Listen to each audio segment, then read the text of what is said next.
Up next, we have Yaniv Reingewertz, who is going to tell us how to write a Cuteonomics paper. Yaniv's also not a stranger to the stage here. He is from the University of Haifa. He's assistant professor of political economics and other stuff. So let's give him a round of applause. Thank you everyone for coming. A lot of audience today, and thank you for Yoram for the inspiration and for organizing, and Mandy. Or maybe I shouldn't thank Mandy because putting me after these two great performances, guys, give them a round of applause. Amazing, Stefan and Greg. It's really hard. I'm sitting in the crowd and saying, oh, I'm going after them. I don't have any songs, guys, I'm sorry. Not even close to hip hop, so I'll do my best without singing. So we're going to talk today about Cuteonomics, okay? This is a new trendy niche in economics, talking about cute and meaningless papers. I'll explain them in a minute. But before I do, I want to remind the veterans that I did a nice gig back in Philly, 2014, about the economics of kids. So those of you who want to see it, it's on my website down there. Now, let's give it first definitions, right? Guys, I want to be formal here. So, Cuteonomics applies extremely basic economic analysis to irrelevant non-economic topics. This definition from the Econ Job Market Rumor website, which some of you are familiar with, don't admit it to anyone. But some say that it's not a valid source of information. We're going to use it anyhow. Also for the next definition, which is cute. What is Cuteonomics? Cute economics, not really economics. Cute questions with little data sets and accompanying stories that make for an amusing little article in the New York Times, but that have basically zero substantive economic significance. Okay, so I don't know about you, but when I joined economics, we didn't have Cuteonomics. I joined economics because it was the good old days. Everything was boring and technical with equations. You know, the way it should be, right? And now we have all these sexy topics, and you have nice books about economics and freakonomics, and we have celebrity economists, right? Where are the good old days? We were all nerds, we were all these geeks, and now I can even see in the crowd people without glasses. Those of you in the back, I can see you guys. I have my glasses on, right? So I was thinking maybe getting back to the old days, we'll do it maybe in the end, but before we do, I want to teach you how to join the trend, right? Write a Cuteonomics paper, that's what we're here for, right? So the first thing to do is you need to find the most non-important topic, right? Something really boring, not boring, sexy, it has to be sexy, but non-important, irrelevant. You need to pick a small market, right? Very few participants, not important in terms of economics. So let's take some example, the labor market in Europe, okay. Something small, health food in Texas,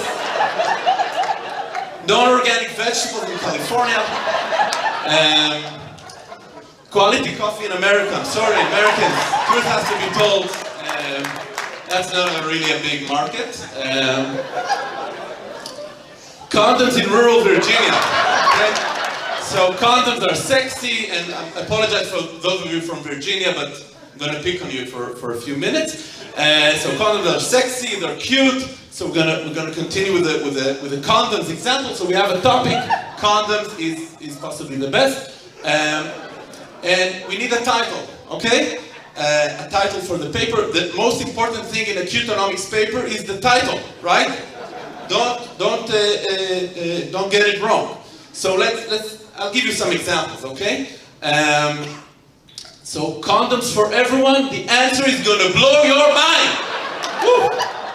Okay, check out my results on condoms, OMG. You wouldn't believe my latest results on condoms. My BFF girlfriend and I use condoms, wouldn't you like to know? Birth control and gun control evidence from Virginia. And so I think I covered Virginia already, so let's move maybe to a different state. Do cousins use condoms? Evidence from West Virginia. Thank you. I guess there's one less state that I'm invited to, or two actually, but that's okay. So we have the topic, we have the title. Now it's a paper in economics, right? Or supposed to be. So let's pick up the pencil and write a model, some equation, theory, right? The mechanism. So let's see how we do that. I'm just kidding. It's a Cuteonomics paper, right? Guys, be serious. You don't need mechanism. You don't need the model. It has to be cute. Models are not cute. I think we can agree. Economic models, at least, not really cute. Okay, but we do need something empirical. We need something trendy, and it doesn't have to fit the data or the research design. It just has to sound right. And I'll give you some examples for that. So you can pick a cute idea. Rainfall. Today, these days, you said there are a few game theory people here. So rainfall today is an instrument for everything, right? Which makes him an instrument for nothing. But the main important is that it's cute, so it qualifies for our paper, including solution restriction, all of that. Okay, RCT, which in our book is recycle cute trials, right? Like a field experiment. So you need to recycle it. You pick a village in Kenya that was already RCT'd in the past, and you redo the experiment, and it sounds cute, a village in Kenya. I think it sounds nice. Okay. Regression, this one is one of my favorites. Regression kink design, it's really kinky. The handcuffs there are for that purpose. So what's more sexy than a kinky design? And I don't even want to imagine what went through the people who imagined this methodology. Now, but in any case, I decided to try my bit of econometric theory, and I'm going to present just the names, and maybe in the next humor session, I'm going to present the methodology itself. So I have two of those: regression bumper design. I'm not going to reveal what exactly it means or how to sort of identify the exogenous variation in the data, right? But the name sounds good, which qualifies for now. And my all-time favorite, regression jumper design. So we have the methodology. Let's move on. So we have topic, title, methodology. Now we go to the results. They need to be sexy. They can be obvious or false or whatever, but they need to be cute. So wearing condoms eliminates fetus health problems. That's actually true. There will be no problems, at least in health in the fetus stage, if you wear it properly. Okay. Condoms reduce the spread of AIDS. Now, but after all, we're all scientists, right? So in the science world, AIDS is a sexy word, but the sexiest word is cancer, right? In the natural sciences, medicine. So condoms reduce the spread of cancer, which I don't think it's true, but we're not here to say anything true. We need to say something sexy, and cancer is certainly sexy. Okay, so we have the paper ready, okay? Results, title. So we're going to publish in the #1 outlet for Cuteonomic papers, the New York Times. Okay?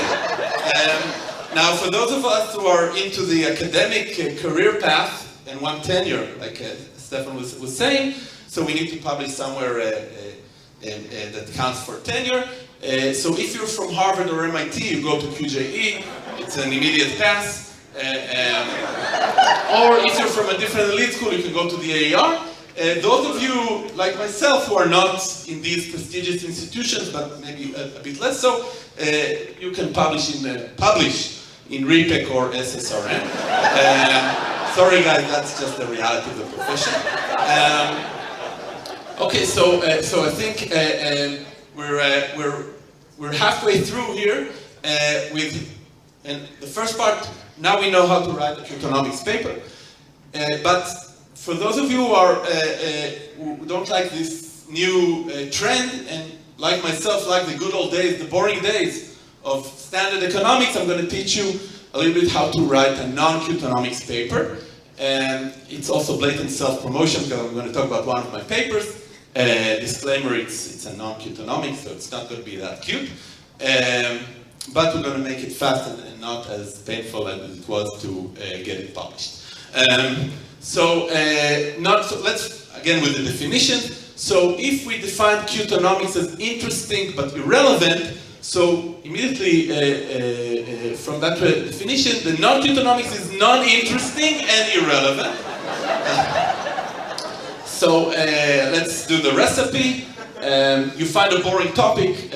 I'm doing local public finance, so vertical tax relations. Even my colleagues doing public economics are not really interested how taxes from one level of government affect a different level. But I was interested in that for some reason. So I dig into the theoretical literature, talking about vertical externalities.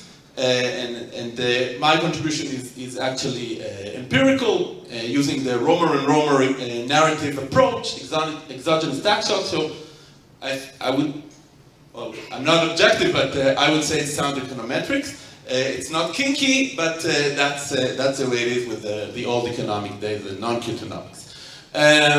Boring results. So my results were that state tax revenues are affected by the federal level, but not much. Right? So that's a bit. Maybe if they were much affected, my paper would have been in the QJE. But nevertheless, I found an outlet, a very nice outlet. So a non-Cuteonomics paper would go to a non-top 5 journal, right? It matches. And I ended up publishing in a really nice outlet, which is called Regional Science and Urban Economics, just last year. Thank you. And of course, everyone is welcome to cite the paper, waiting for some citations. I already told you that I'm going to do some self-promotion. Okay, so summing up. So now we can write a Cuteonomics paper, right? We can write a non-Cuteonomics paper. We can publish these papers, or we can have some fun trying to do that. Thank you very much, everyone.